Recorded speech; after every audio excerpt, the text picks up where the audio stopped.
Hello दोस्तों, कैसे हैं आप सब।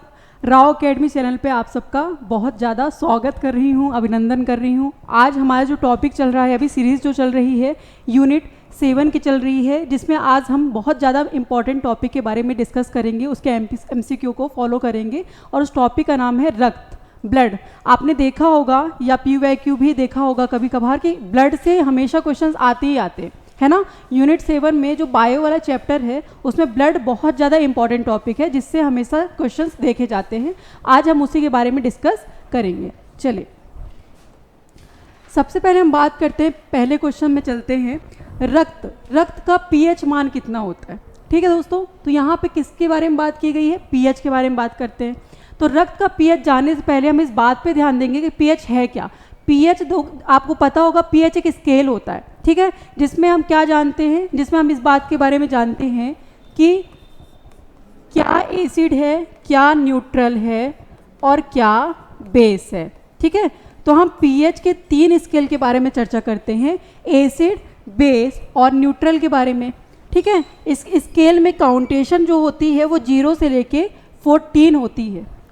कहाँ तक होती है, 0 से लेके 14 होती है, जिसमें 0, 1, 2, 3, 4, 5, 6 एंड 7, देन 8, 9, 10, 11, 12 एंड 13। यहाँ पे 0 से लेकर 14 तक स्केल चलता है। 0 से 7 तक इसे हम एसिड कहते हैं, अर्थात अम्ल कहते हैं। क्या कहते हैं, अम्ल। 7 को हम उदासीन या न्यूट्रल मानते हैं, उदासीन या न्यूट्रल मानते हैं। और 7 से 14 तक का जो स्केल होता है उसे हम बेस या क्षार कहते हैं। ठीक है, तो यहाँ पे हमने देखा कि pH एक पैरामीटर होता है जिसकी स्केलिंग 0 से 14 तक काउंट होती है। 0 से 7 तक हम एसिड, 7 को न्यूट्रल और 7 से 14 तक हम उसको बेस काउंट करते हैं, ये क्षार बताते हैं। pH सबसे पहले जिस वैज्ञानिक ने दिया था उस वैज्ञानिक का नाम है सोरेनसन, जिन्होंने pH के बारे में सबसे पहले 1907 में अवधारणा या कॉन्सेप्ट दी थी। ठीक है, किसने दिया था, सोरेनसन ने। चलिए अपन मेन फोकस करते हैं, क्वेश्चन क्या है। हमने pH के बारे में थोड़ा सा इन्फॉर्मेशन देख ली है। रक्त का pH मान कितना होता है, what is the pH value of blood. तो रक्त का pH मान 7.4 होता है। ठीक है, रक्त का pH मान कितना होता है, 7.4। तो यहाँ आप देख सकते हैं कि जो ब्लड है उसका pH 7.4 है, ये 7 के बाद आ रहा है। तो रक्त क्या है, एक क्षारीय है। रक्त क्या है, एक क्षारीय है, क्योंकि इसका pH लेवल क्या है, 7 के बाद। और हम ये जानते हैं कि 7 के बाद की पैरामीटर बेस में काउंट होती है या क्षार में काउंट होती है। तो ब्लड का pH कितना होता है, 7.4 होता है। चलिए अब हम दूसरे क्वेश्चन में मूव करते हैं। रक्त का लाल रंग किसके कारण होता है, why is blood red in colour. हमारा जो ब्लड होता है वो लाल कलर का होता है। ठीक है दोस्तों, कौन से कलर का होता है, लाल कलर का होता है। तो अगर हम ब्लड के बारे में बात करें तो ब्लड में 2 कंपोनेंट्स पाए जाएंगे, एक होता है solid, liquid and solid. Blood में अगर हम तरल पदार्थ के बारे में बात करें दोस्तों, तो वो आपका क्या होता है, प्लाज्मा। क्या होता है, प्लाज्मा, जो कितने % होता है, 60% होता है। तो अगर आपसे कभी क्वेश्चन ये पूछा जाए कि रक्त में सर्वाधिक भाग किसका होता है, तो वो प्लाज्मा को होता है। कितने %, 60% प्लाज्मा आपके ब्लड में पाया जाता है। अगर बात करें हम ठोस की, सॉलिड की, तो इसमें 3 सेल्स पाई जाती हैं, RBC, WBC एंड प्लेटलेट्स। ठीक है, अब यहाँ पे क्वेश्चन क्या है कि रक्त का लाल रंग किसके कारण होता है। तो देखिए, RBC का फुल फॉर्म होता है रेड ब्लड सेल्स या रेड ब्लड कार्पल्स। क्या होता है full form, red blood cells या रेड ब्लड कार्पल्स। अब इसका फुल फॉर्म ही रेड है, मतलब कहीं ना कहीं इसका कलर लाल है, और इसका कलर जो लाल है वो क्योंकि इसमें एक पिगमेंट पाया जाता है उसे हम कहते हैं हीमोग्लोबिन। उस पिगमेंट को क्या बोलते हैं, हीमोग्लोबिन। तो हीमोग्लोबिन में भी पिगमेंट क्या है आपका, heme. Globin is a protein and इसमें हीम पिगमेंट पाया जाता है ना। या तो हम साथ में हीमोग्लोबिन भी बोल सकते हैं, अगर स्पेसिफिक वर्ड यूज़ करें तो हीम पिगमेंट पाया जाता है। कौन सा पिगमेंट पाया जाता है, जिसे हम वर्णक के नाम से भी जानते हैं, हीम पिगमेंट पाया जाता है। हीम पिगमेंट के कारण ही आरबीसी का कलर लाल होता है, और इसी के कारण क्या होता है, ब्लड का कलर भी लाल होता है, रेड कलर का होता है। ठीक है, तो इसका आंसर क्या हो गया दोस्तों, हीमोग्लोबिन। इसी में अगर आपसे ये क्वेश्चन भी किया जाए कि आरबीसी में प्रोटीन कौन सा होता है, तो आप क्या बताएंगे, ग्लोबुलिन प्रोटीन होता है या ग्लोबिन प्रोटीन होता है। कौन सा प्रोटीन होता है, ग्लोबिन प्रोटीन। तो यहाँ पे आंसर क्या हो गया इसका, हीमोग्लोबिन। कहाँ पे पाया जा रहा है, आरबीसी में। ठीक है, चलिए अब हम थर्ड क्वेश्चन की ओर मूव करते हैं। रक्त का थक्का जमाने में कौन सहायक होता है। ठीक है, ब्लड क्लॉटिंग में कौन सा है जो हेल्प करेगा। इसमें 4 ऑप्शन है, आरबीसी, डब्ल्यूबीसी, प्लेटलेट्स या प्लाज्मा। देखिए दोस्तों, सबसे पहले जो ब्लड क्लॉटिंग में हेल्प करता है वो है आपका प्लेटलेट्स। प्लेटलेट्स, ठीक है, प्लेटलेट्स का साइंटिफिक नाम क्या है, प्लेट्स का ही हम अगर हम साइंटिफिक नेम की बात करें तो प्लेटलेट्स का वैज्ञानिक नाम या साइंटिफिक नेम थ्रोम्बोसाइट होता है। क्या होता है, थ्रोम्बोसाइट्स।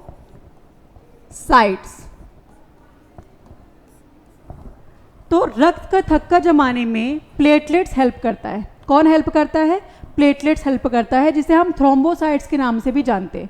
अगर रक्त का थक्का नहीं जमता है और रक्त कंटिन्यू बहता जाता है तो उस डिसीज को हम क्या बोलते हैं, हीमोफीलिया। कौन सा डिसीज हो जाता है, हीमोफीलिया।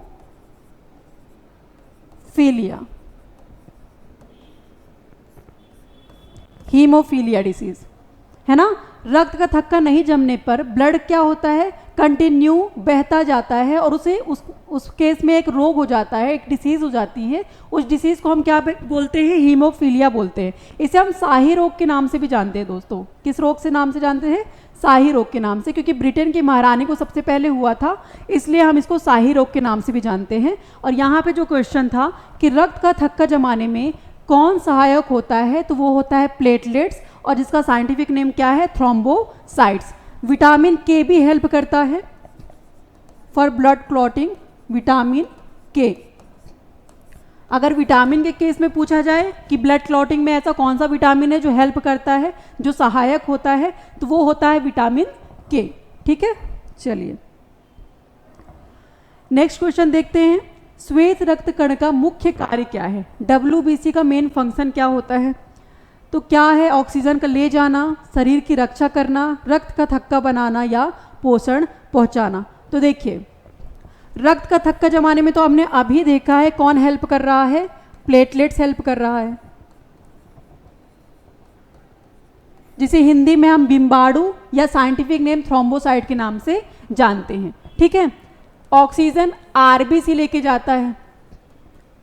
ऑक्सीजन ले जाने में कौन हेल्प करता है, आरबीसी। ठीक है, पोषण पहुंचाने में तो पूरा ब्लड ही अपना रोल प्ले करता है ना। ब्लड का मेन फंक्शन ही क्या होता है, ब्लड का फंक्शन ही होता है न्यूट्रिएंट्स का ट्रांसपोर्टेशन करना या ट्रांसपोर्टेशन ऑफ न्यूट्रिएंट्स। ब्लड का मेन फंक्शन ही होता है। तो तीनों ऑप्शन हमने देख लिए, बचा क्या, प्रोटेक्ट द बॉडी, शरीर की रक्षा करना। तो इसका आंसर क्या हो गया दोस्तों, शरीर की रक्षा करना। कौन सा आंसर हो गया, प्रोटेक्ट द बॉडी। तो डब्ल्यूबीसी का मेन काम होता है शरीर की रक्षा करना, इसीलिए डब्ल्यूबीसी को, जिसका फुल फॉर्म है white blood cells, white blood cells, हम डब्ल्यूबीसी को शरीर का सैनिक भी कहते हैं। क्या कहते हैं, शरीर का सैनिक। ठीक है, अगर हम बात करें कि डब्ल्यूबीसी का साइंटिफिक नेम क्या होता है, तो डब्ल्यूबीसी का साइंटिफिक नेम होता है ल्यूकोसाइट्स। क्या होता है, ल्यूकोसाइट्स, ल्यूकोसाइट्स। ठीक है, तो जैसे प्लेटलेट्स का थ्रोम्बोसाइट्स था, उसी प्रकार डब्ल्यूबीसी का साइंटिफिक नेम क्या होता है, ल्यूकोसाइट्स होता है। Full form white blood cells, काम क्या है, शरीर की रक्षा करना, क्योंकि ये एंटीबॉडीज को प्रोड्यूस करने का काम करता है। क्या बनाता है, एंटीबॉडीज़ को बनाता है। इसलिए इसको हम किस नाम से भी जानते हैं, शरीर का सैनिक भी जानते हैं।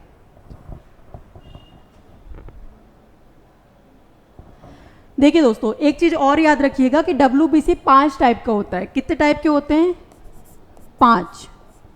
कौन कौन से, monocyte, lymphocyte, monocyte, lymphocyte, eosinophil, basophil and neutrophil. ठीक है, तो अगर बात करें हम टाइप्स ऑफ WBC के बारे में, तो टोटल WBC कितने प्रकार के होते हैं, 5 प्रकार के होते हैं। Monocyte, lymphocyte, eosinophil, basophil and neutrophil. और ये पांचों क्या करते हैं, आपके शरीर में सुरक्षा प्रदान करते हैं, आपके इम्यून सिस्टम को बनाकर रखते हैं, या एक लाइन में कहा जाए तो प्रतिरक्षा तंत्र को मजबूत करने का कार्य किसका होता है, श्वेत रक्त कणिकाओं का या WBC का, जिसका साइंटिफिक नेम है ल्यूकोसाइट्स। ठीक है, चलिए इसका आंसर हो गया शरीर की रक्षा करना। नेक्स्ट क्वेश्चन देखते हैं, रक्त समूह की खोज किसने की थी, वो डिस्कवर्ड ब्लड ग्रुप। रक्त समूह की खोज करने वाले कौन थे, तो इसमें लुईस, पहला ऑप्शन क्या दिया है, लुईस पॉस्चर। इन्होंने एक कॉन्सेप्ट दिया था, एक थ्योरी दी थी पॉस्चराइजेशन की। ठीक है, क्या थ्योरी दी थी, पॉस्चराइजेशन की। इसका आंसर लुईस पॉस्चर नहीं है। फिर बात करते हैं रॉबर्ट हुक की। रॉबर्ट हुक ने सेल की खोज की थी। रॉबर्ट हुक ने किसकी खोज की थी, सेल की खोज की थी, इसलिए हम फादर ऑफ सेल के नाम से किसे जानते हैं, रॉबर्ट हुक को। फिर आता है ऑप्शन कार्ल लैंडस्टीनर। तो करेक्ट आंसर कौन सा हो गया आपका, कार्ल लैंडस्टीनर। कार्ल लैंडस्टीनर ने ही सबसे पहले क्या खोज किया था, रक्त समूह की खोज की थी, ब्लड ग्रुप की खोज की थी। ठीक है, टोटल ब्लड ग्रुप कितने होते हैं, तो टोटल ब्लड ग्रुप, ये रक्त समूह की संख्या टोटल 4 होती है, A, B, AB and O। ठीक है, जिसमें A, B, AB और O, यहाँ पे जो O है उसे हम यूनिवर्सल डोनर के नाम से जानते हैं। किस नाम से जानते हैं, यूनिवर्सल डोनर के नाम से जानते हैं। ठीक है, याद रखिएगा। तो कौन है इसके, कार्ल लैंडस्टीनर, जिन्होंने सबसे पहले ब्लड ग्रुप की खोज की थी। अब हम बात करते हैं नेक्स्ट क्वेश्चन के बारे में, रक्त का तरल भाग क्या कहलाता है, what is the liquid part of the blood called. तो देखिए दोस्तों, मैंने अभी थोड़ी देर पहले आपको बताया था कि ब्लड के कंपोजिशन में लिक्विड पार्ट भी होता है और सॉलिड पार्ट भी होता है। ठीक है, लिक्विड पार्ट में बात करें तो इसमें प्लाज्मा है। ठीक है, और सबसे ज़्यादा इसका लिक्विड पार्ट ही होता है। ठीक है, तरल भाग सबसे ज़्यादा क्या होता है, प्लाज्मा। बाकी का जो 40% होता है इसमें वो सॉलिड पार्ट होता है, that is RBC, WBC and platelets. ठीक है, तो प्लाज्मा क्या है इसका, लिक्विड पार्ट हो गया। प्लाज्मा क्या है इसका, लिक्विड पार्ट। तो रक्त का तरल भाग क्या कहलाता है, प्लाज्मा रक्त का तरल भाग कहलाता है। ठीक है, अब इसमें जो सीरम है वो क्या है, एक ऑप्शन दिया है। तो देखिए दोस्तों, प्लाज्मा में 2 प्रोटीन पाई जाती हैं। ठीक है, आंसर तो हमने देख लिया, इसका आंसर क्या है, इसका आंसर आपका प्लाज्मा। अब एक और ऑप्शन दिया है सीरम के बारे में, तो थोड़ा उसके बारे में भी अपन चर्चा डिस्कशन कर लेते हैं।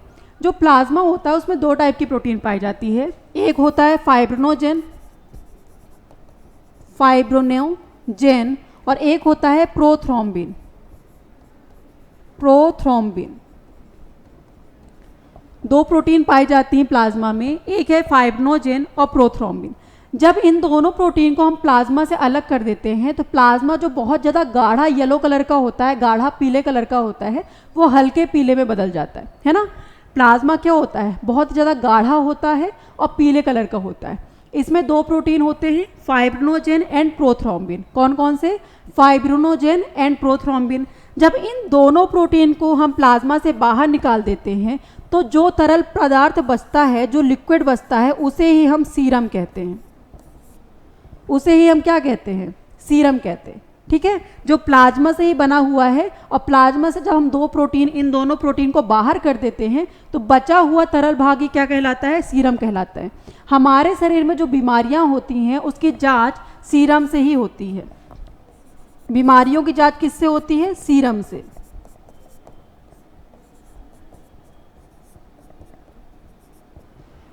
हमारे शरीर में जो भी बीमारियां होती हैं, चाहे टाइफाइड हो, मलेरिया हो, कुछ भी बीमारी हो जाती है तो हम ब्लड टेस्ट करवाने जाते हैं।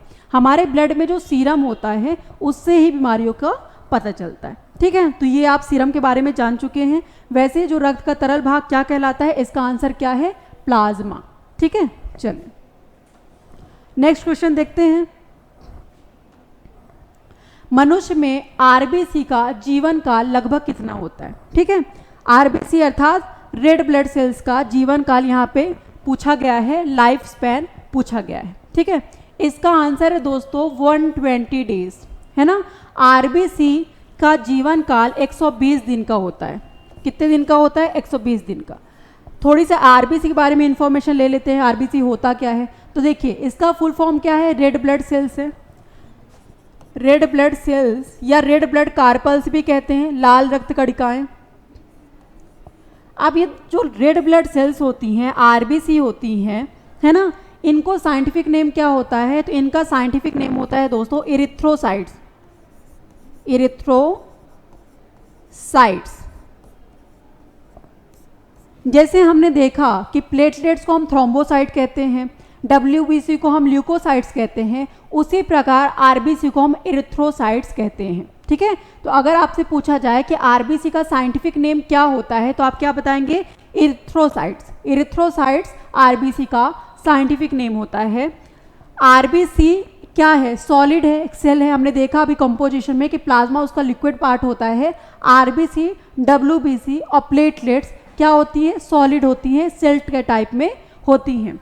अगर बात की जाए कि जो ब्लड है उसमें जो सॉलिड पार्ट है उसका या कार्पल्स वाला पार्ट है, उसमें आरबीसी, डब्ल्यूबीसी या प्लेटलेट्स में सर्वाधिक संख्या किसकी होती है? आरबीसी की सर्वाधिक संख्या होती है। As compare to WBC and platelets, RBC सर्वाधिक मात्रा में ब्लड में पाया जाता है। लगभग 50 लाख समथिंग इसकी संख्या होती है आरबीसी की। ठीक है, अब आरबीसी का निर्माण कहाँ होता है? तो आरबीसी का निर्माण दोस्तों होता है बोन मैरो में। कहाँ पे होता है आरबीसी का निर्माण? बोन मैरो में, जिसे हम अस्थि मज्जा के नाम से भी जानते हैं। किस नाम से जानते हैं? अस्थि मज्जा। तो आरबीसी का निर्माण अगर पूछा जाए कि आरबीसी का निर्माण कहाँ होता है, तो आरबीसी का निर्माण बोन मैरो में होता है। ठीक है, अगर पूछा जाए कि भ्रूण में या नवजात शिशुओं में, एम्ब्रियो बोल दिया जाए, या छोटे बच्चों में, नवजात शिशुओं में, वहाँ पे आरबीसी का निर्माण कहाँ पे होता है? तो भ्रूण या एम्ब्रियो में जिन बच्चों का भी जन्म नहीं हुआ है, वो एज आ एम्ब्रियो के रूप में है, धीरे धीरे डेवलप हो रहे हैं, माँ के गर्भ के अंदर है, उनमें भी ब्लड का निर्माण होता है, उनमें भी आरबीसी बनती है। लेकिन उनकी आरबीसी कहाँ बनती है? तो एम्ब्रियो या भ्रूण में, एम्ब्रियो या भ्रूण हो गया या नवजात शिशु हो गया, उनमें आरबीसी का निर्माण लीवर में होता है। कहाँ पे होता है? लीवर में, जिसे हम यकृत के नाम से भी जानते हैं। किस नाम से जानते हैं? यकृत के नाम से। ठीक है, तो बोन मैरो एडल्ट्स में, बोन मैरो में होता है, और जो नवजात शिशु होते हैं, एम्ब्रियो होते हैं, फीटस होते हैं, उनमें कहाँ पे आरबीसी का निर्माण होता है? उनमें लीवर पे होता है। एक और बात आप याद रखिएगा कि जैसे आरबीसी का जीवन काल 120 डेज होता है, इसके बाद पुरानी आरबीसी मर जाती है और नई आरबीसी का जन्म होता है। पुरानी आरबीसी को खाने का काम कौन करता है या डाइजेस्ट कौन करता है? तो वो है आपका स्प्लीन। आरबीसी को, पुरानी मर चुकी डेड आरबीसी को खाने का काम कौन करता है? स्प्लीन, जिसे हम हिंदी में प्लीहा भी कहते हैं। क्या कहते हैं? प्लीहा। ठीक है। तो डेड आरबीसी या मृत आरबीसी को खाने का काम कौन करता है? प्लीहा करता है या स्प्लीन करता है। दैट्स वाई हम इसे आरबीसी का कब्र या ग्रेवयार्ड ऑफ आरबीसी भी कहते हैं। ग्रेवयार्ड ऑफ आरबीसी किसे? स्प्लीन को, जिसे हम प्लीहा कहते हैं। एक और नाम से भी जानते हैं, तिल्ली। किस नाम से जानते हैं? प्लीहा या तिल्ली। हाँ, एक और फैक्ट याद रखिएगा जो पूछा भी जाता है कि ब्लड बैंक किसे कहते हैं? तो प्लीहा को ही हम ब्लड बैंक कहते हैं, जहाँ पे ब्लड स्टोर होता है। जहाँ पे ब्लड स्टोर होता है तो प्लीहा को ही हम क्या कहते हैं दोस्तों? ब्लड बैंक कहते हैं। ठीक है।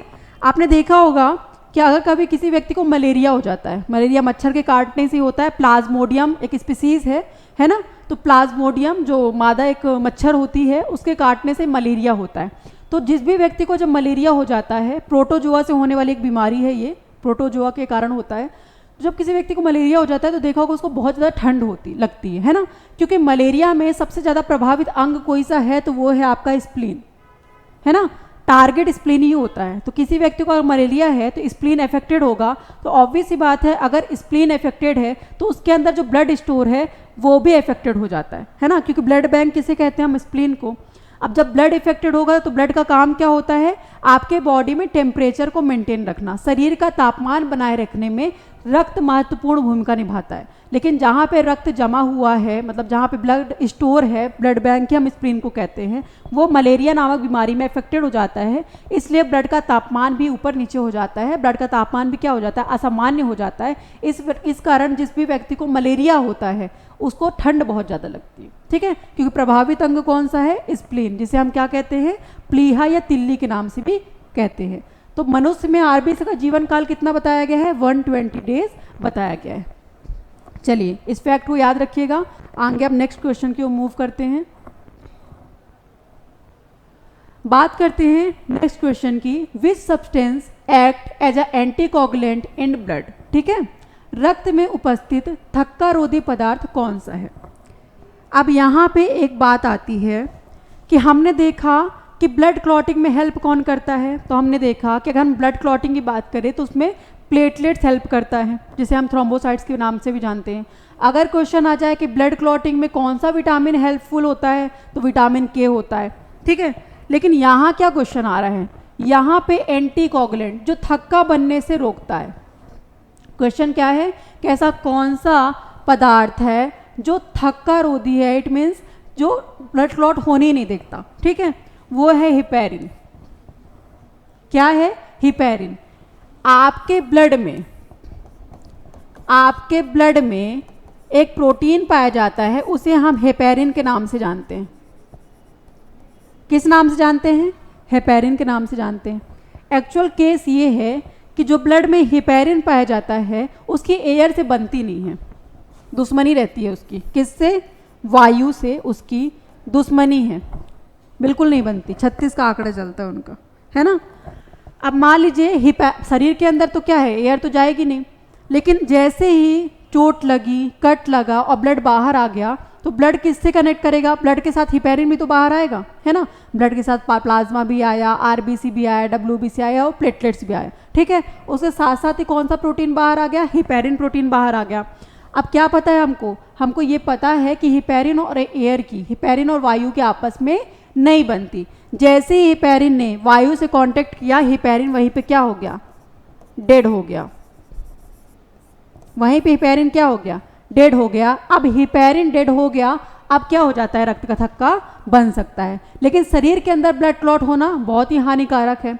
यहाँ तक कि अगर पतली, जैसे ब्रेन की जो नसें होती है ना, वो बहुत ज़्यादा पतली होती है। अगर ब्रेन में ब्लड क्लॉट हो गया तो यहाँ व्यक्ति की जान भी जा सकती है ना, जिसके अपन ब्रेन हेमरेज भी कहते हैं। हाथ वगैरह में भी अगर थोड़ा सा रक्त का थक्का जम गया तो बहुत ज़्यादा पेन होता है, पेन होने लगता है, स्वेलिंग आने लगती है।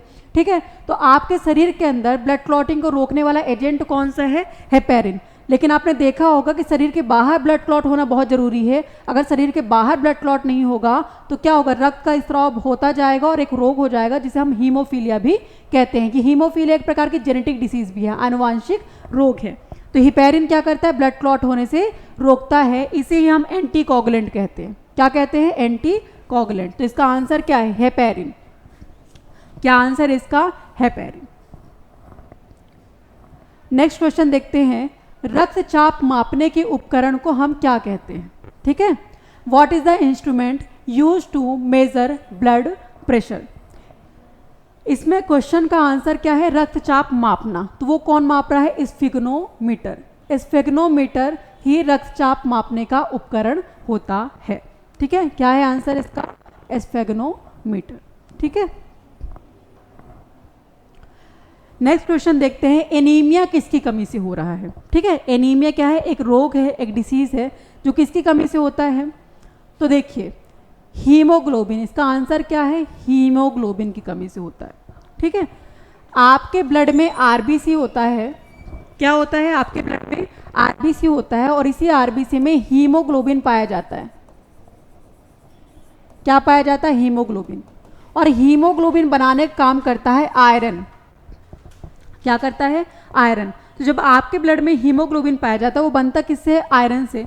आपके बॉडी में जब आयरन की कमी हो जाती है तो एज यूजुअल हीमोग्लोबिन की भी कमी हो जाती है। ठीक है, आयरन के साथ साथ हीमोग्लोबिन की कमी हो जाती है और हीमोग्लोबिन जब कम होता है तो आरबीसी भी क्या हो जाता है? धीरे धीरे कम होने लगता है। ठीक है, तो अगर आपसे पूछा जाए कि एनीमिया किसकी कमी से होता है, तो अगर आपके ऑप्शन में आयरन है तो भी सही है, ऑप्शन में हीमोग्लोबिन है तो भी सही है, अगर ऑप्शन में आरबीसी है तो भी सही है, अगर सीधे पूछा जाए ब्लड की कमी से एनीमिया होता है तो ये भी सही है ना। लेकिन रीज़न कहाँ से स्टार्ट होता है? आयरन की कमी से। इसलिए हरे जो आयरन होता है वो हरे पत्तेदार सब्जियां, ग्रीन लीफी वेजिटेबल्स में ज़्यादा मात्रा में पाया जाता है। आयरन की कमी जो होती है वो महिलाओं में ज़्यादातर देखने को मिलती है ना। आयरन कमी किसको में देखने को मिलती है? महिलाओं में। इसलिए महिलाएं, पुरुषों से ज़्यादा महिलाएं एनीमिया से ग्रसित होती हैं। तो भारत सरकार या मध्य प्रदेश सरकार ने फोलिक एसिड की टेबलेट निःशुल्क में बांट रहे हैं। फोलिक एसिड की टेबलेट, है ना, आंगनवाड़ी के माध्यम से, है ना, आंगनवाड़ी के माध्यम से निःशुल्क फोलिक एसिड की टेबलेट्स हैं वो बांटी जा रही हैं ताकि महिलाओं में जो एनीमिया हो रहा है वो कम हो सके। ठीक है, तो इसका आंसर क्या है? हीमोग्लोबिन।